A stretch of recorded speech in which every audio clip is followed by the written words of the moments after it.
Boa noite. Boa noite. Eu vou falar sobre um assunto um pouquinho pesado essa noite. E eu gostaria, assim, acho que nada mais claro do que ouvir alguém que enfrentou isso, para a gente começar a falar sobre esse assunto.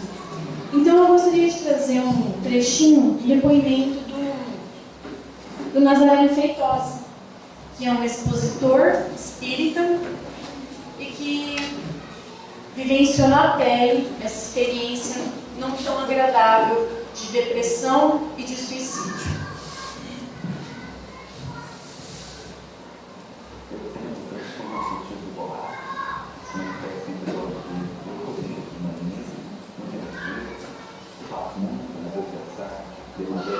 Desde criança manifesto esses episódios, porque eu quase não falava, brincava muito sozinho, era muito introvertido e tinha essas oscilações de humor. Eu fui ateu durante 12 anos, era muito carente de sentido, então havia um vazio muito grande, um vazio do tamanho de Deus dentro do meu coração.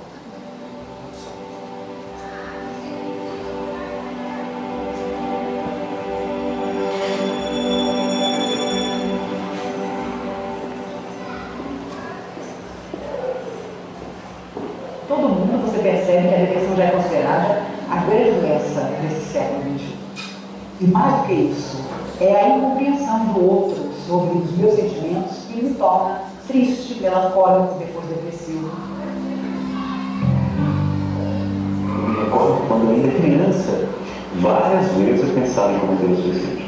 Chegava a subir no muro da nossa casa e reiteradas vezes queria me atirar de cabeça, tirando minha própria vida. Aquela angústia, aquela tristeza, aquele vazio, né, invadiam realmente o meu coração. E no dia que eu realmente vou pular de cabeça para tirar minha vida, um sobrinho dos meus pais me foi permitido, né, que ele chegasse mais cedo de casa e ele gritar: Nazareno! Eu recobraria a lucidez e ele salvaria a minha vida. E os níveis de suicídio aumentam tremendamente. É hora de discutir muita coisa. Discutir por que a pessoa considera o suicídio uma opção de vida. De tudo que a gente faz na Terra, eu acredito que o suicídio seja a única coisa que não tem meio justificativa na vida da vida, no sentido. Também não adianta ficar falando de suicídio se você não falar das suas causas. Do ser humano que precisa ser aceito, amado, entendido e procurado. No sentido de que ele, ainda que não tenha religião nenhuma, tem que ter fé. Ele mesmo e numa força que vai conduzir a solução do seu vida.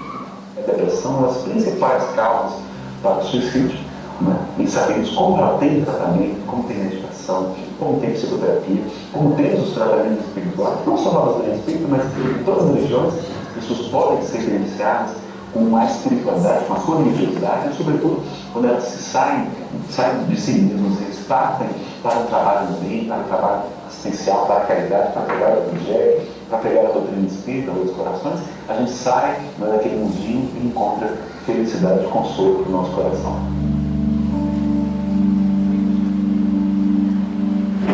Eu realmente teve o diagnóstico aos 22 anos de idade, quando com um episódio mais evidenciado de euforia, na época que minha família teve uma empresa e nós estávamos num processo de quebra financeira muito grande. Nós tivemos um episódio que assim, ficou marcado. Meu pai me levou ao psiquiatra, ele disse: não, o problema dele, não falou nem sobre nem para mim o que era o diagnóstico, mas prescreveu uma medicação para tomar diariamente, um estabilizador de humor, que me ajudou a me manter, né? Mas mesmo com a medicação, eu ainda ficava muito. Eu precisei então ficar fraco, né? Ter esse problema, esses desafios da saúde, para buscar respostas. Eu, na época, morava em outra cidade e uma tia muito querida, ela disse: olha, tem aqui uma cartomante aqui em Fortaleza, que essa mulher fala do seu passado, do seu presente, do seu futuro, conversa 1h30 com a gente, assim, que a gente abre a boca. E se quer conversar com ela, sabe, quero. Estamos aqui no sofrimento, não sabemos se vendia a empresa, se fechávamos, o que é que nós fazemos na nossa vida. Ela me leva para essa senhora que vai perguntar: o que você está fazendo aqui? Só não acreditando em Deus. O que você vai perguntar em mim? Falou de episódios da minha vida, falou das pessoas que trabalharam na nossa empresa, com riqueza de detalhes, informações que me deixaram tonto. Eu saí de lá tudo que ela falou. E quando eu saí de lá, ou existe telepatia, o que ele explica, porque ela está falando coisas que eu não sei, Ou existem espíritos, os espíritos estão falando para ela alguma coisa, e eu não sabia explicar. E perguntei para ela, qual a melhor religião para mim? E ela disse, espiritismo.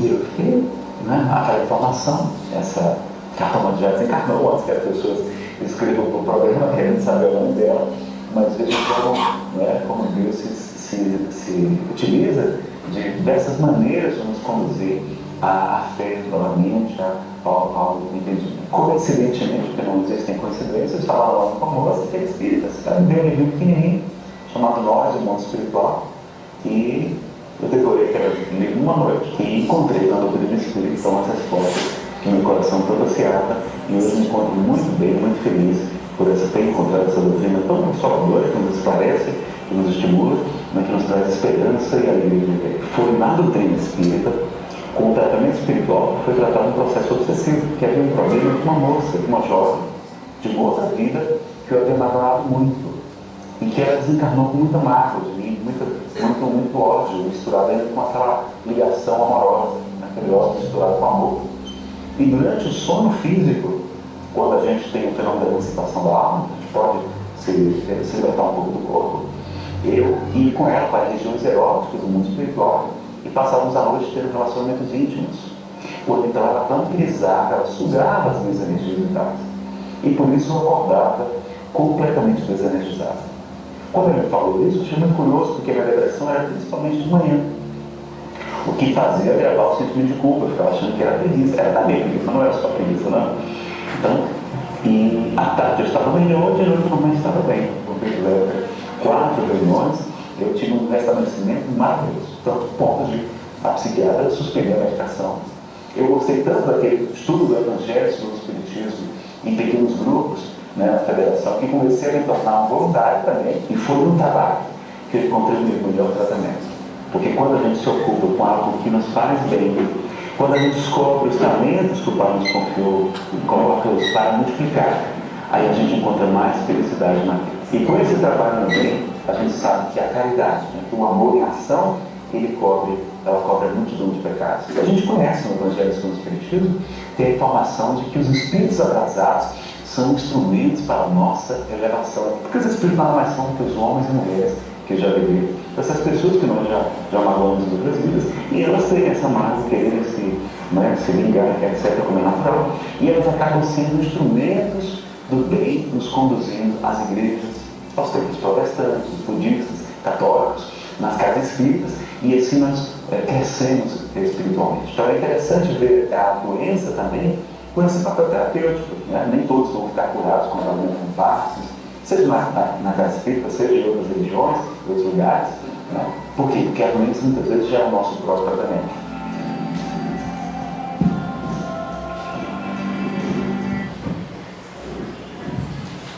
Bom, um depoimento. Nem sei se alguém sabia que o Nazareno tinha enfrentado isso já.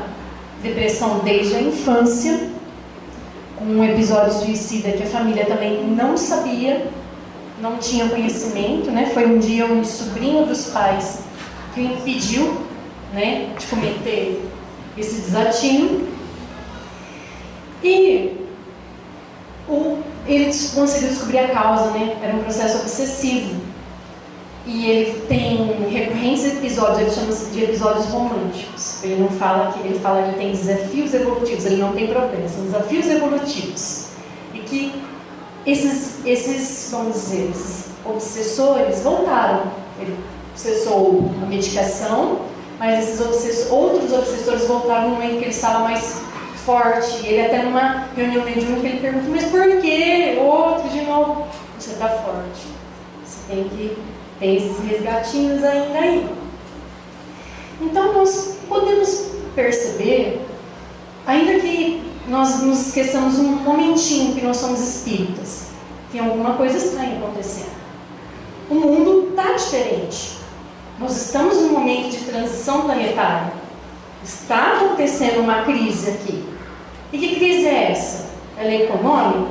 É familiar? Que crise é essa? Então, essa crise ela é diferente de todas as outras. Todas. E ela não tem atingido somente espíritos, são todos. Está visível isso. ela tem atingido a ciência, a religião, as famílias. Nós estamos já percebendo isso. E Chico veio nos explicar numa conversa com o Emmanuel que esse momento se deve principalmente por esse ser a última oportunidade de muitos espíritos de continuarem na Terra, que está passando para um planeta de regeneração. Então, aqui estão muitos espíritos encarnados, sofredores, revoltados, né? É uma atmosfera pesada que nós estamos vivendo, e eles estão entre nós. Nós trazemos também esses sentimentos dentro de nós, né? E no próprio livro, A Gênese, Kardec ele relata que no momento que nós estamos vivendo agora, que é a transição planetária, a sensibilidade mediúnica estará muito mais aflorada. Nós temos sensações, a gente fala, eu tinha uma vontade de chorar, não sei porquê, do nada. Então nós estamos mais sensíveis, por causa dessa atmosfera em que nós estamos vivendo. E isso, em A Gênese, é chamado de vulgarização da mediunidade. Nós estamos vivendo um momento em que muitos médiums estão por aí e nem sabem que tem essa faculdade.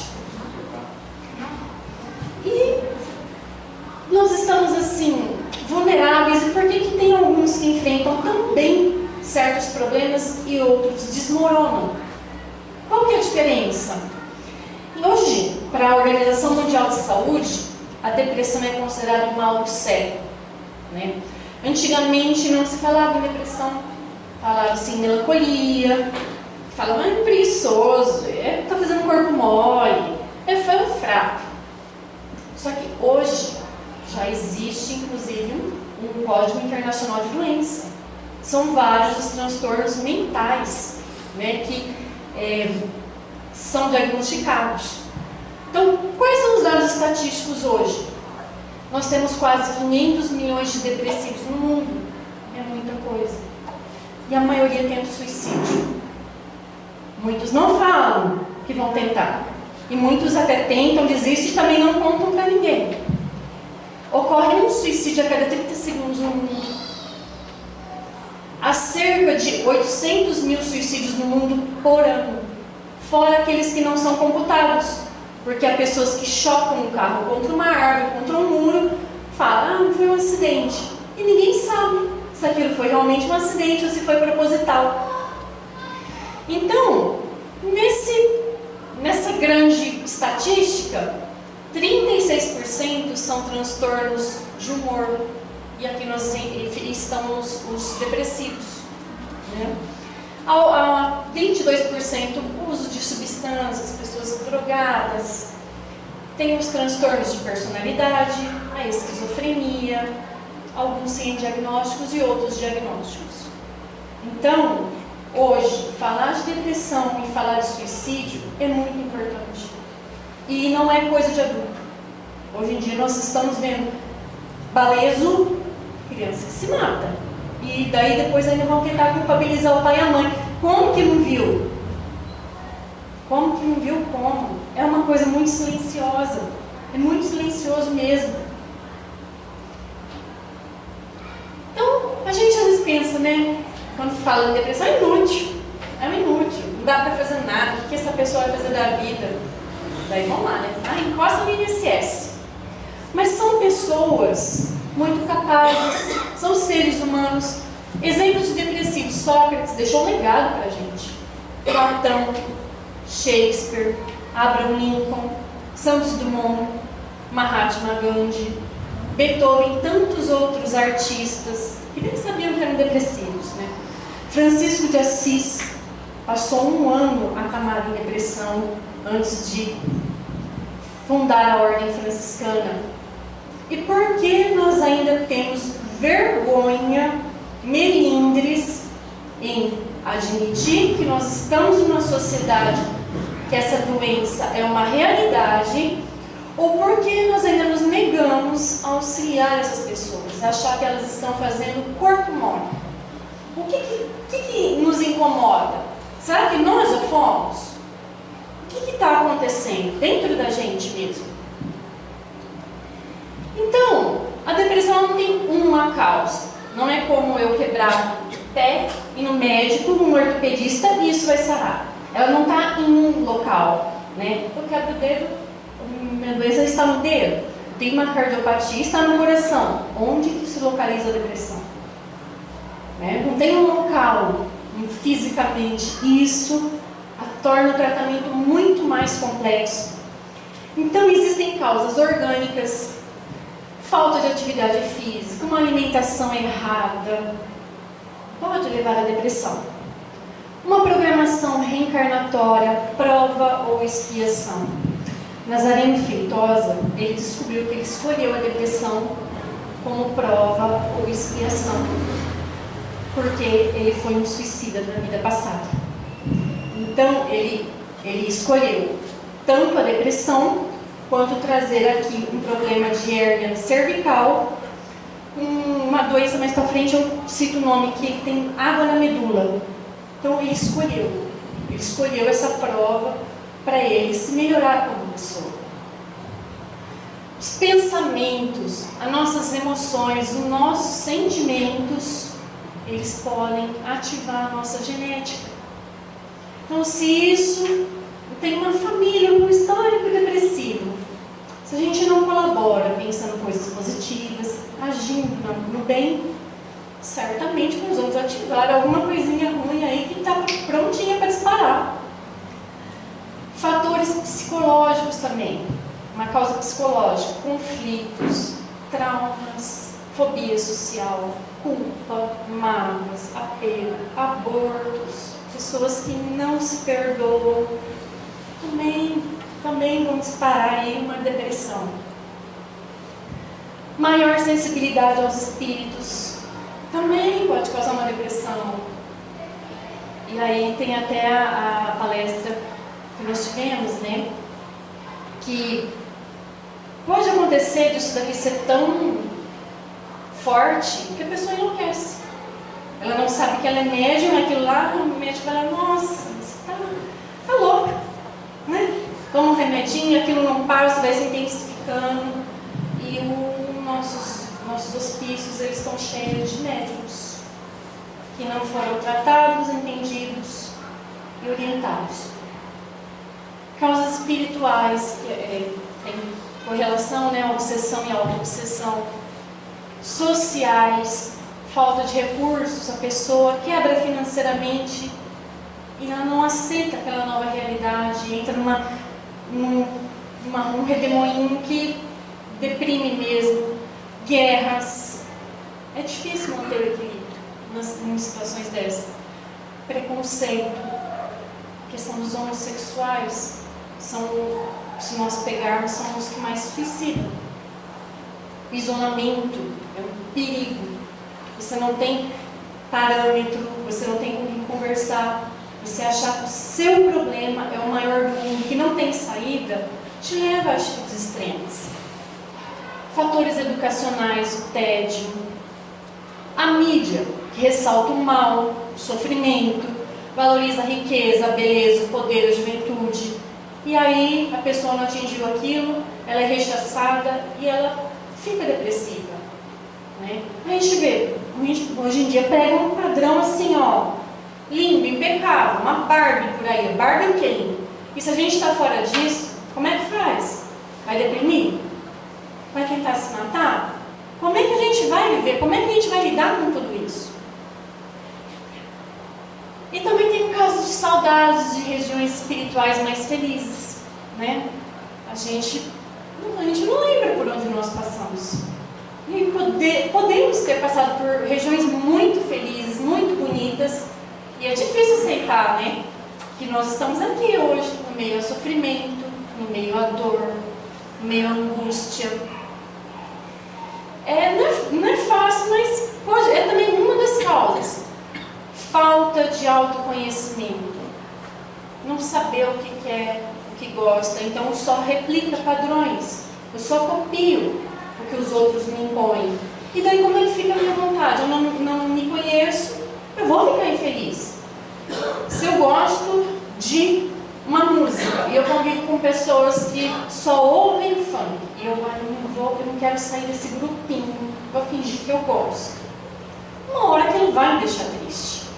Porque não é a minha realidade, não é o que eu gosto. Fatores ambientais. Clima diverso. Existem regiões do planeta onde há menos sol. E lá, inclusive, há tratamentos de fototerapia para evitar depressão. Por quê? A falta de luminosidade causa depressão. Nós somos estimulados pela luz solar. Inclusive, é ativado o chakra solar, o plexo solar pela luz. Né? Então, a falta de luminosidade, a pessoa que gosta de muito escuro, sabe? A gente pode, é um padrão, o depressivo ele gosta de ficar deitado, quieto, na escuridão. A fome, uma situação extrema, causa também a depressão. Há questões culturais também, ditaduras da beleza, magreza, riqueza, felicidade. E aqui também, culturais lá no Japão, as crianças que não são alunos exemplares, eles são estimulados, ensinados a se suicidar, para não ser vergonha dos pais. A aposentadoria, muitas pessoas se aposentam e não acham mais uma graça na vida, um objetivo na vida. E a inatividade, a ociosidade leva a esse tipo de desatino também. Então, o que o Chico nos diz sobre tratar a depressão e prevenir o suicídio, né? Muitos falam, e quando a gente fala para alguém, você não quer procurar um psicólogo, você não está legal. A pessoa fala, eu sou louco. Quem já ouviu isso? Eu sou louco, eu não preciso disso, coisa de gente louca. Só que o próprio Chico, ele vem ensinando na obra Chico Xavier em Goiânia, no capítulo Chico, Anestesia e os Medicamentos, que não é bem assim. A própria espiritualidade diz que a psiquiatria e a psicologia estão aí a nosso serviço para nos auxiliar também. Então, foi feita uma pergunta. Os benfeitores espirituais consideram plenamente aceitável o tratamento dispensado pela psiquiatria aos doentes mentais que a ela recorrem? E a resposta da espiritualidade foi: nossos amigos das esferas maiores asseveram que a psiquiatria, tanto quanto a psicologia e a análise, são caminhos da ciência proporcionados a nós, outros, na humanidade, para a liberação dos desequilíbrios mentais que se nos apresentam. Afirmam que o progresso na psiquiatria, seja na criação de ansiolíticos ou neuroepilépticos, para o alívio ou cura das enfermidades da mente, é muito grande e compete a nos prestigiar no máximo os domínios na psiquiatria nesse sentido. Então, o próprio Espiritismo nos ensina, nós precisamos tratar o corpo e o espírito também. Então, o nosso espírito tem um desajuste, ele precisa de um psiquiatra, de um psicólogo, para reajustar essa depressão que ele está enfrentando.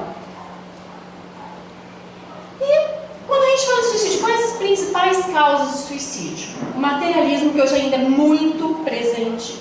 Aquela pessoa que não acredita que há nada depois da vida. É o materialismo, acabou, isso daqui, eu quero ter dinheiro. Não acredita em Deus. Aspectos culturais, como nós falamos, questão dos japoneses. Aspectos sociais. Questão da pessoa se achar deslocada no meio da sociedade mesmo, ela não é compreendida. Aspectos psicológicos, que aqui entram as causas da depressão. Espirituais, que são os processos obsessivos de subjugação moral. Conflitos afetivos, pessoas que se matam e depois matam um parceiro e depois se matam.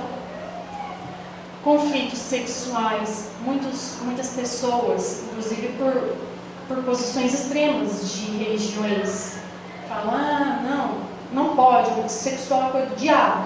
A pessoa se mata. Ela se sente o diabo, então para que eu vou ficar viva? Questões familiares que são conflituosas também levam muitas pessoas a aquelas atrocidades que a gente vê na TV, né? Parece um pinga-sangue. A gente liga a TV, filho mata pai, mata mãe, mata não sei o que lá, mata todo mundo e depois não se mata. Influência de livros, filmes, artistas. A gente vê que até tem uns desafios retardados, né? Não dá nem pra gente organizar, é retardado mesmo, né? Para as crianças fazerem aquele desafio do desodorante. A criança vai lá e espirra o desodorante aerosol no nariz e vem a morrer. Quem aguenta? Quem aguenta? Todo mundo, as criancinhas, não pensam, acham que é uma brincadeira e daí morre. Então, elas não têm esse parâmetro, né? E é o que está acontecendo. Cada dia tem uma coisa estúpida agredindo a vida, a saúde, colocado aí, não só para as crianças, mas também para nós adultos. E eu acredito que hoje a maior influência negativa também vem nas novelas. Eles passam padrões assim. Tem gente que tá torcendo para coisa errada. Eu fico assim, meu Deus do céu, nem acompanho a novela, mas daí conta uma história falando, e você está torcendo para coisa errada. Ah, mas eles formam um casal tão lindo. Né? Basta ser lindo. Crenças equivocadas. Tem pessoas que se matam, perdem um ente querido e acham que se matando vão encontrar o filho, o marido, a mãe, o pai, aquela pessoa que foi, né, que partiu desse mundo.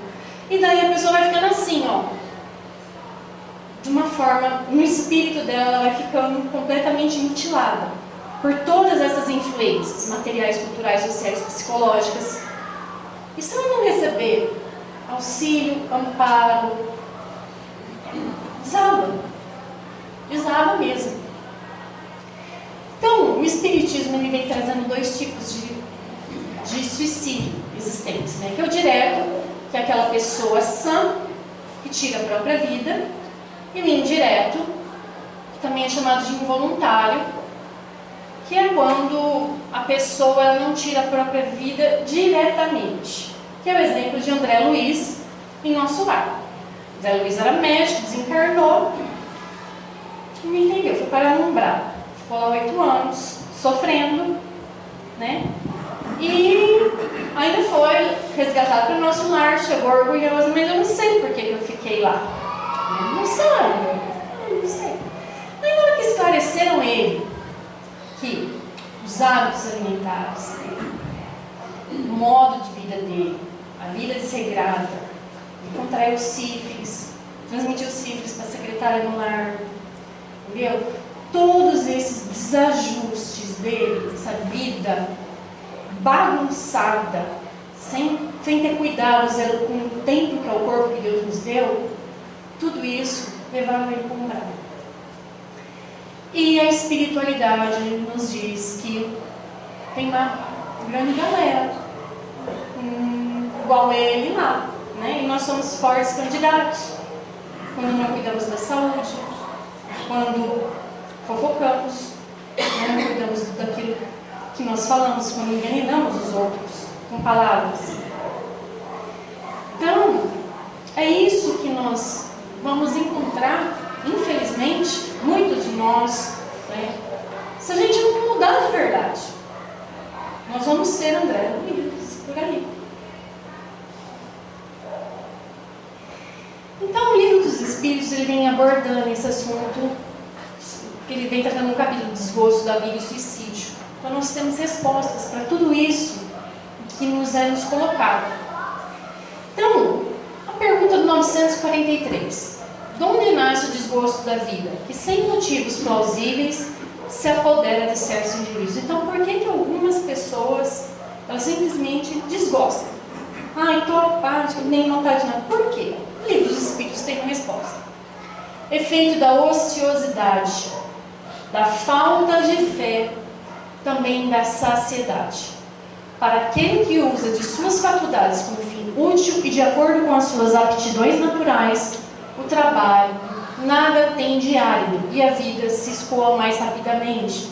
E por isso que muitos aposentados acabam caindo nesse desgosto da vida. Eles entendem a vida como ter uma utilidade, então eles não se veem com mais nada para fazer, eles deprimem mesmo. Ele lhe suporta as vicissitudes com tanto mais paciência e resignação, quanto obra com o fito da felicidade mais sólida e mais durável que o espera. Sempre é possível ajudar, por maior que seja a nossa limitação. Basta lembrar de Jerônimo, que acamado, que é limitação maior, fazia palestras, levava alegria. Então, a gente fica nessa ociosidade, ficar,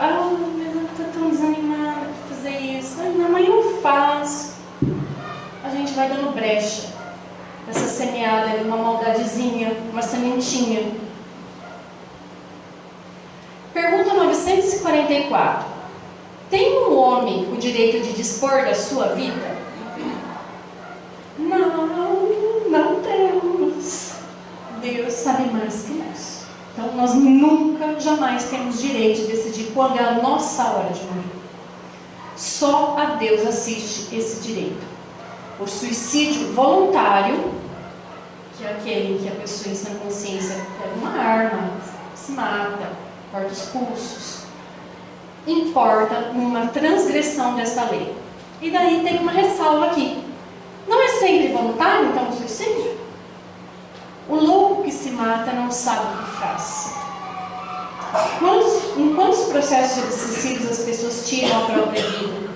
Em quantas comunicações vem um espírito suicida e diz que no momento ali em que cometeu a barbaridade, ouvia vozes falando: faz isso, vai passar isso que você está sentindo, vem comigo. Então essas pessoas que são consideradas loucas, elas não sabem o que estão fazendo. Elas cometeram um erro, mas se a gente analisar friamente, não é o mesmo daquele um que em sã consciência fala assim: acabou, aquele homem me traiu, vou morrer de vergonha nessa cidade, não quero nem ver a cara mais de ninguém, não aguento, pá. Né? Então são casos diferentes. E por isso que também a gente tem que ter cuidado como espírita, que eu já ouvi esse tipo de coisa, né? Perdeu, se suicidou. Eu vou orar para você. Gente, cada caso é um caso. Né? E aqui vem até falando, né? Não dá para a gente pegar e colocar todos os suicidas no mesmo patamar. Todos eles não vão sofrer o mesmo tanto, nem a mesma dor. Então, em qualquer situação que alguém chegue e fale para a gente, tendo o conhecimento que nós temos hoje por estarmos aqui, nós devemos envolver a pessoa em amor. E não falar, não julgar. Não falar: nossa, vai demorar para ele ficar bem, né? Pelo amor de Deus, né? Onde é que está a nossa compaixão, a nossa misericórdia, mesmo porque nós não lembramos se nós já fomos um. Então, 964, também no Livro dos Espíritos. Será condenável uma imprudência que compromete a vida sem necessidade? Então aqui são o caso das pessoas que se matam numa fatalidade sem querer mesmo. Às vezes trabalhando, despencam no andaime, né? Se matou, às vezes não ajustou certinho lá algum parafusinho, alguma pecinha. E qual que é a resposta? Não há culpabilidade em não haver intenção ou consciência perfeita da prática do mal. Então o que nos rege é a intenção, é a consciência. 957. Quais, em geral, com relação ao estado do espírito, as consequências do suicídio? Então, quais são as consequências? A pessoa se mata. Vai todo mundo para o Vale dos Suicidas? Resposta: muito diversas são as consequências do suicídio. Não apenas determinadas. Então, é igual um tribunal. Para cada criminoso há uma pena. Não há nada igual. Não há penas determinadas. Em todos os casos correspondem sempre às causas que o produziram. Então, o que levou aquela pessoa a se suicidar? Foi um motivo banal? Ela estava louca? O que aconteceu que levou ela a se suicidar? Há, porém, uma consequência que o suicida não pode escapar: o desapontamento. É comum, todo suicida sofre desse desapontamento, como foi o de André Luiz. Mas a sorte não é a mesma para todos, depende das circunstâncias. Alguns espiam a falta imediatamente, outros em nova existência que será pior do que aquela cujo curso interromperam. E aí? Há casos até em que essas pessoas viram aprisionadas em um corpo deformado. Então, para cada cada espécie, cada tipo de suicídio, cada ser, nós somos individualizados. Deus nos criou assim. E nós não temos só essa vida. Deus também vai ver o que está acontecendo lá de trás, que influenciou nessa. Então, para cada caso de suicídio, vai ser tomado vai ter uma diretriz. Mesmo porque, se todo mundo fosse para a vaga suicida, ia estar lotado, né? Com 800 mil suicidas por ano, né? Já vale, né? Ia ter mais vaga que colônia. Pelo amor de Deus, né, gente? Mas é. E a pergunta 165? O que ela vem falando? O conhecimento do Espiritismo. Então, para aqueles que desencarnam, quer seja num processo de suicídio ou numa morte natural, o conhecimento do Espiritismo, como veio o Nazareno falando que foi um bálsamo para ele o conhecimento da doutrina, exerce alguma influência sobre a duração mais ou menos longa da perturbação? A resposta: influência muito grande. Por isso que o espírito já antecipadamente compreendia a sua situação. Mas a prática do bem e a consciência pura são o que maior influência exerce. Então, o conhecimento da doutrina, a prática do bem, pode ser um remédio para nosso desencarne. E aqui vem uma coisinha para a gente pensar, né? Porque no mundo aqui nosso dos homens, aquele que auxilia, instiga em suicídio é condenado criminalmente. Então, na pergunta 947, pode ser considerado suicida aquele que a braços com a maior penúria se deixa morrer de fome? Então, aquele passando fome, ele não tem meios, né? Ele é um suicida? Resposta: é um suicídio. Mas os que lhe foram causa ou que teriam podido impedi-lo, então aqueles que não alimentaram, não ajudaram, são mais culpados do que ele, a quem a indulgência espera. Então, a nossa falta de socorro a alguém que está passando fome, por exemplo, que aí a nossa falta de socorro, nós somos mais culpados do que aquele suicida. Não come, não tem o que comer, está passando fome. E às vezes nós fazemos. A gente vê em São Paulo, por exemplo, é até triste. Eu acho horroroso. As pessoas passam entre mendigos, parece que elas não veem aquelas pessoas. São invisíveis, parece. E a gente vê que eles morrem. Nessas ondas de frio que tem, morrem. A gente vê, morre em Porto Alegre, morador de rua. Quem deixou de acudir? Né? Para quem que ele pediu um socorro de repente? Então, qual é o objetivo do Vale dos Suicidas, né? Esses espíritos, eles se atraem pela afinidade, pela sintonia mental. Eles vão lá, eles estão todos revoltados, né? E primeiro que eles já vão ficar mais revoltados ainda porque vão ver que tem vida depois da morte. E lá também eles são isolados para a perda do fluido vital. Então eles são isolados realmente para não prejudicar os outros. E nós temos casos, assim como o Nazareno, em que a prova da depressão, do suicídio, não é única de uma vida. Na obra Céu e Inferno, tem um personagem, um Feliciano, ele se matou 4 vezes. Foram 4 encarnações seguidas se suicidando. O Nazareno, né? Que ele tem... essa é a doença. É hidroceringomielia. É água na medula, na região do pescoço. Ele também foi um suicida e queria se suicidar nessa vida novamente. Na obra Memórias de um Suicida, há casos de repetição de suicídios, reencarnação após reencarnação.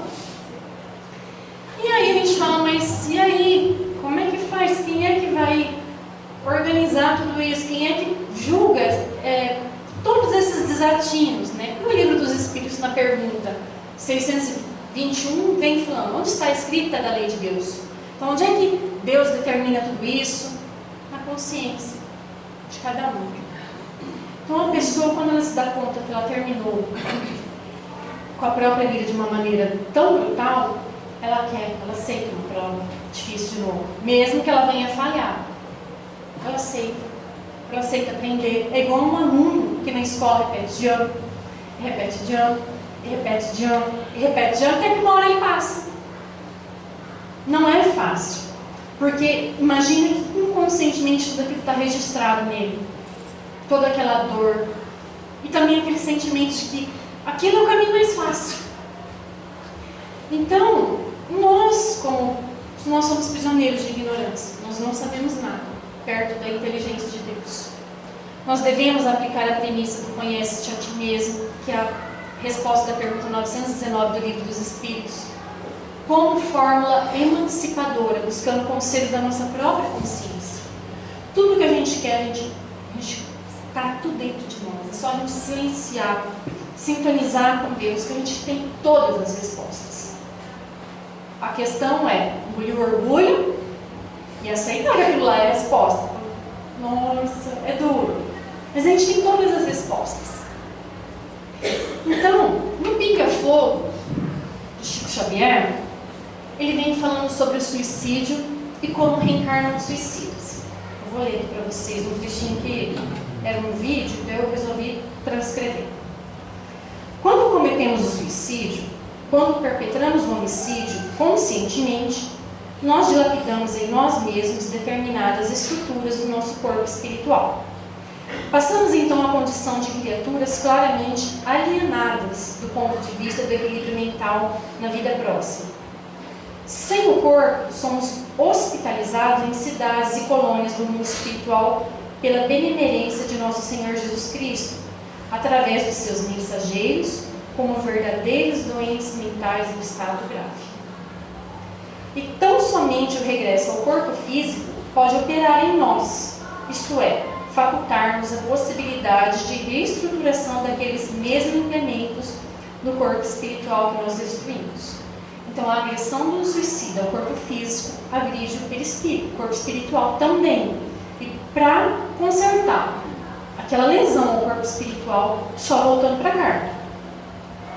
Muitas vezes, a idiotia, que é o termo que Chico usou, né? Não é senão o processo de internação que solicitamos por nós mesmos, com as nossas necessidades, para que venhamos a entrar num período de autotratamento intensivo. Então, um retardo é um tratamento que o espírito pede, ele solicita, para ele ficar internado naquele corpinho, para ele curar. E nada dói tanto, e nada nos suscita tanto amor quanto uma criança doente. Pais, mães, conselheiros, orientadores, amigos, uma criança doente nos enternece. Uma criança doente é uma obra de Deus mutilada em nossas mãos. Mas isso não vem de Deus, pois Deus nos criou para a harmonia e para a felicidade. Agora, nós criamos os mecanismos do sofrimento, da expiação em nós mesmos. O inferno reside em nossa própria mente, quando nós infernizamos a nossa vida, quando entramos no processo de culpa intensiva, absoluta, conscientemente, nós estragamos a nossa vida cerebral, o nosso mundo mental. Nós obstruímos os canais do equilíbrio, perdemos a conexão com aqueles que são os benfeitores máximos da nossa vida. E eles mesmos, por amor a nós, nos ajudam nos colocando em braços de mães maravilhosas, de pais abnegadíssimos, que nos ajudam em nossa própria reestruturação. Então, receber uma criança com alguma necessidade especial, pode ter certeza que aquele pai ou aquela mãe tem um amor enorme, que aceitou um desafio, aceitou ajudar a reestruturar um espírito mutilado. Muitas vezes ouvi amigos com muita experiência de vida indicando a eutanásia para os casos de idiotia. Mas em nome de Jesus, nunca devemos fazer isso. Amar sempre os nossos filhos, os nossos descendentes que estejam nesta condição. E tanto quanto possível, ampará-los quando eles estejam desprovidos de lar. É uma bênção parar alguém. Amparar alguém como esses nossos irmãos que estão em condições assim, tão dolorosas. Porque amanhã eles serão também nossos benfeitores. Bem-aventurados aqueles que puderem estender o coração e as mãos para as criancinhas que nascem nessa condição. Então, a misericórdia divina nos permite, inclusive, reconstruir aquilo que nós destruímos. O suicida, a partir do momento que ele destrói o espírito dele, é o espírito dele, Deus tem uma proposta, um planejamento que você aceita. E imagine o tamanho do amor desse pai e dessa mãe que acolhe essa pessoa, né? Sabendo de tudo que ela fez, de tudo que ela passou, e que ali ela vai necessitar de amor redobrado, não de desprezo, que a sociedade despreza. E é como, de maneira até grossa, né, fala, é um inútil, é um idiota, é um retardado. E aí eu também trago o testemunho, vou contar. Divaldo também tentou suicídio. O Divaldo, ele era o filho caçula. Quando ele tinha 12 anos, a irmã dele, Nair Pereira Franco, se suicidou. Ela tomou veneno depois que ela descobriu que o marido dela, uma amiga foi lá para falar, seu marido te traindo. Ela falou, com quem? Ela descobriu, ela catou uma chibata e bateu na amante. E ela voltou para casa toda machucada. Naquela época, muito antigamente, ela ficou envergonhada da condição dela, porque ela se machucou batendo na mulher. Ela estava envergonhada porque eram outros tempos. Ela tomou veneno e morreu, né? E isso daí aconteceu quando o Divaldo tinha 12 anos. E Divaldo ajudava no negócio da família, o negócio estava péssimo. Era o ano de 1945, assim, a Segunda Guerra Mundial ali para terminar. Em agosto ele conseguiu um emprego na capital. Então ele foi para Salvador com a esperança de sustentar os pais que ele deixava na cidade do interior. Ele foi, com 13 dias, ele foi demitido. E ele ficou desesperado. Ele tinha começado nessa época, em 1940, começado a saber um pouquinho sobre a doutrina espírita. Ele já tinha um conhecimento superficial. E ele decidiu que ia tirar a própria vida, né? Ele falou, eu sou um fardo para meus pais, eu não tenho condições de sustentá-los. E subiu no edifício Lacerda, em Salvador. Salvador tem uma parte de baixo e uma alta. Ele subiu e determinado a se jogar no fosso do elevador. Subiu. Na hora que ele se debruçou para se jogar, a irmã dele apareceu, a Nair, toda corroída aqui do ácido que ela tinha tomado. Isso já haviam se passado 17 anos. Ela ainda sofria no mundo espiritual. E grita para ele, não faz isso, Divaldo. A vida continua. A morte não existe. Ele toma um susto tão grande que ele desmaia. Por sorte, para trás, não pela frente. Porque não tinha proteção nenhuma. Ele caiu para trás, acordou no pronto-socorro perguntando se ele já estava no céu. Falou, nossa, no pronto-socorro. E daí ele resolve se enveredar pelo mundo do espiritismo, né? E vem toda uma história, inclusive uma dedicação enorme em nome dessa irmã dele, a Nair, né? E inclusive, mais para frente, em outra ocasião, passados mais de 20 anos, ele vem a reencontrar esse marido da irmã, porque quem casou com o marido da irmã foi essa amiga de Dudu. E ele trabalhava num local que fazia registro de benefícios, né, de beneficiários. E ele estava lá trabalhando, bem tranquilo. Um dia chega um homem, e daí fala, eu preciso trocar beneficiária, caso eu morra, né? A minha esposa morreu, eu nunca troquei. Ele, não, vamos fazer isso, não tem problema, vamos fazer. Eu fui tão feliz com a minha mulher, mas ela descobriu que eu tinha uma amante. Eu, Divaldo, não, tudo bem, vamos trocar. E quando ele viu quem constava lá, era o nome da irmã dele. Ele estava de frente para o homem que foi casado com a mulher dele, e ele todo calminho. calminho e tal, até que daí o homem, assim, triste, né? Mas, você tem os olhos você tem uns olhos familiares para mim, me lembra tanto a minha primeira mulher, lembra do seu irmão dela, né? Do seu irmão dela. O homem desfigurou. E foi nessa oportunidade também que ele usou esse evento de tragédia, porque ele estava sustentando os pais. Então a casa, ele mantinha a casa, ele utilizou tudo isso para fazer o pai perdoar esse marido da irmã, que ele não perdoava. Porque todo mundo ficou sabendo que ela se matou por causa do marido, a outra apanhou. Então não houve um motivo, né? Então ele também teve esse episódio de desatino. E em Memórias dos Suicidas, né? Nossa, tem tragédia para dar e vender, né? Tem suicídio, ódio, rancor, mas também tem uma coisa muito bonita, que paralelamente a tudo isso, é mostrado que Maria de Nazaré é um espírito que dirige uma falange de almas que socorre os suicidas. Ela faz verdadeiras caravanas, ajudando essas almas perdidas, né? Ela organiza aquelas pessoas sem esperança nenhuma, e ela organiza caravanas, leva centros para assistir palestras, para vocês terem ideia, um exemplo. Porque é bem isso mesmo, o suicida é uma criança machucada, precisa de um colo materno, e não tem colo melhor que Maria. Não tem. Então, qual que é a melhor maneira da gente afastar esses maus espíritos, uma coisa, o Divaldo, ele conta que no momento ele ouvia vozes falando para ele: se mata, vai ser melhor. Você vai ver que maravilha que você vai encontrar do lado de cá. Ele conta que ele entrou num processo de hipnose, que ele chegou a redigir, datilografando, uma carta para o pai e para a mãe, e colocou com clips no bolso, lá na hora que ele subiu. Então, há uma influência dos maus espíritos enorme nos processos de suicídio. Então, qual que é a melhor maneira, né? Então, no livro dos médiuns, da obsessão dos médiuns, dando uma dica pra gente.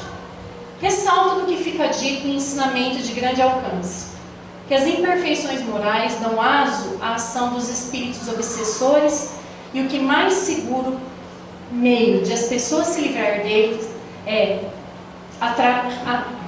através os bons espíritos pela prática do bem. Então, somente pela prática do bem, nós não afastamos os maus espíritos, nós atraímos os bons espíritos. E eles aqui nos protegem. Então, nós precisamos entender que, apesar de que falam, foi pro vale dos suicidas, apesar dessa coisa pesada que paira sobre o assunto suicídio e depressão, não há castigo. Deus jamais abandona qualquer um de nós, por mais inferior ou perverso que nós tenhamos sido, por mais negligente que nós sejamos.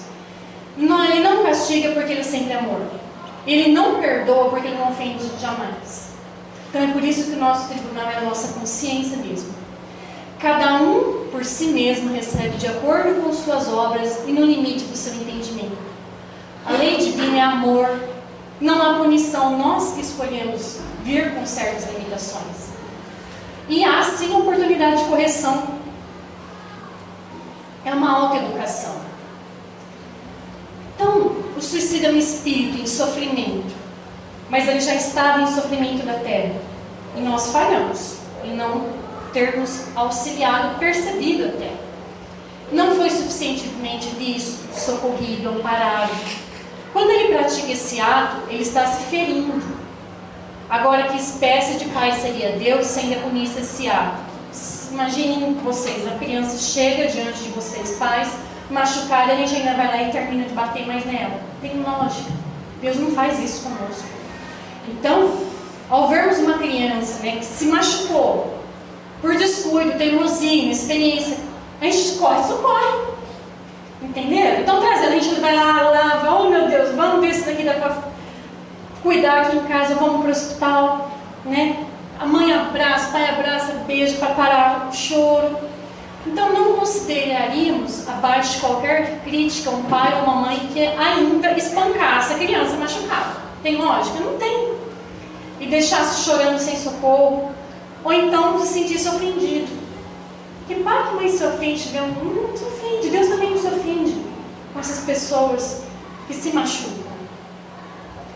Então, a misericórdia da justiça divina, ela guarda o despertar de cada consciência para o amor de Deus, por iniciativa própria, para reparar cada errinho nosso. O suicídio é um dos errinhos, né?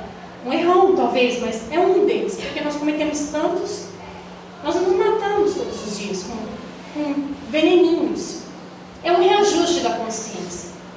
Pelas regras de amor da justiça divina, todos possuem a oportunidade de se redimir.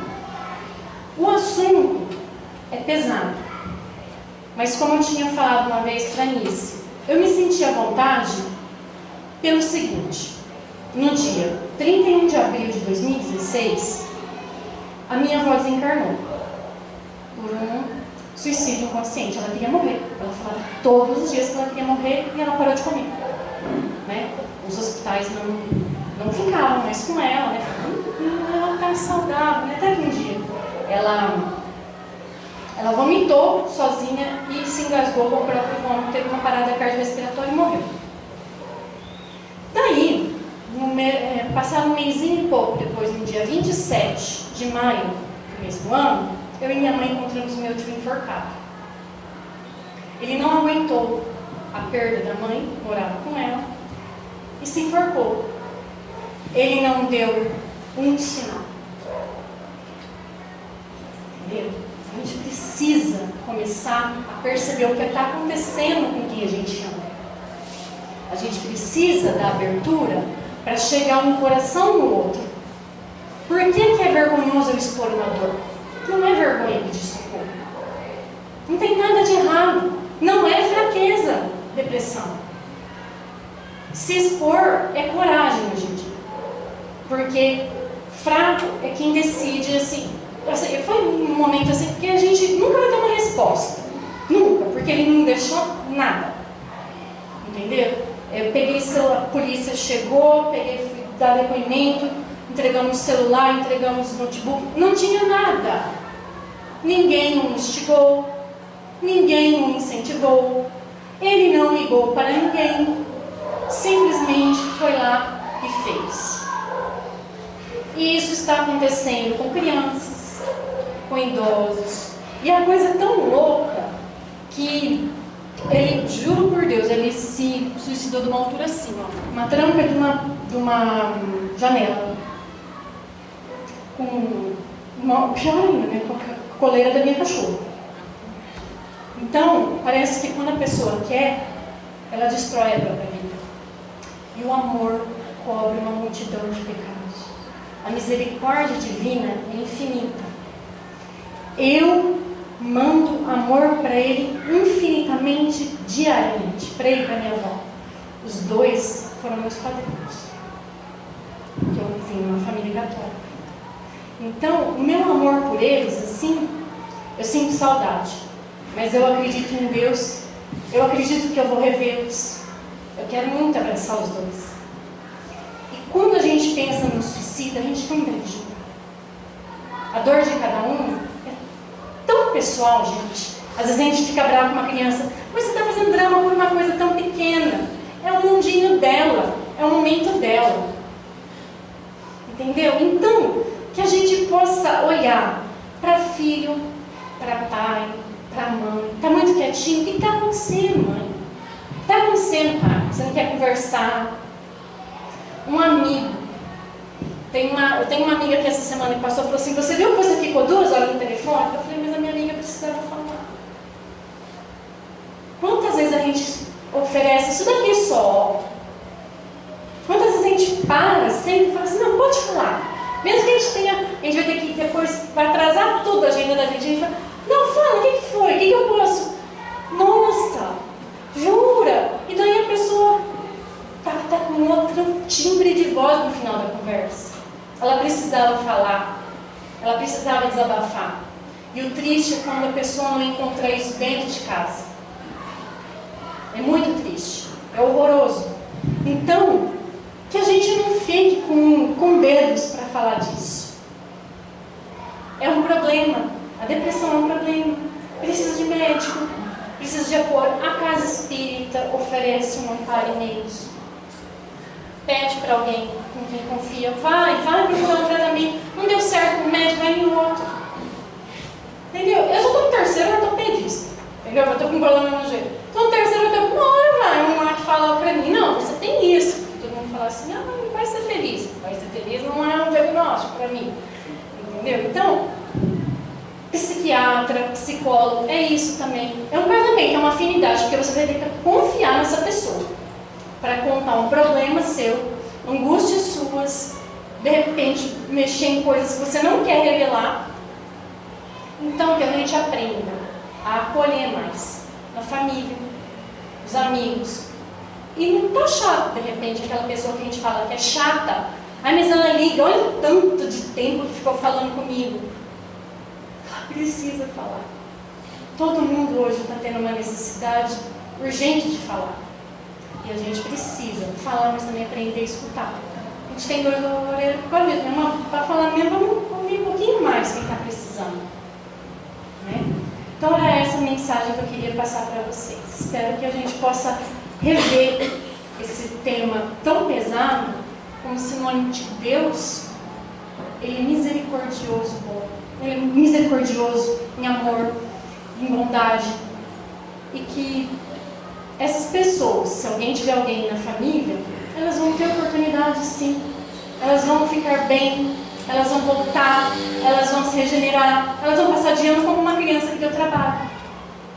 E a gente vai encontrar todas elas. A misericórdia divina. Obrigada.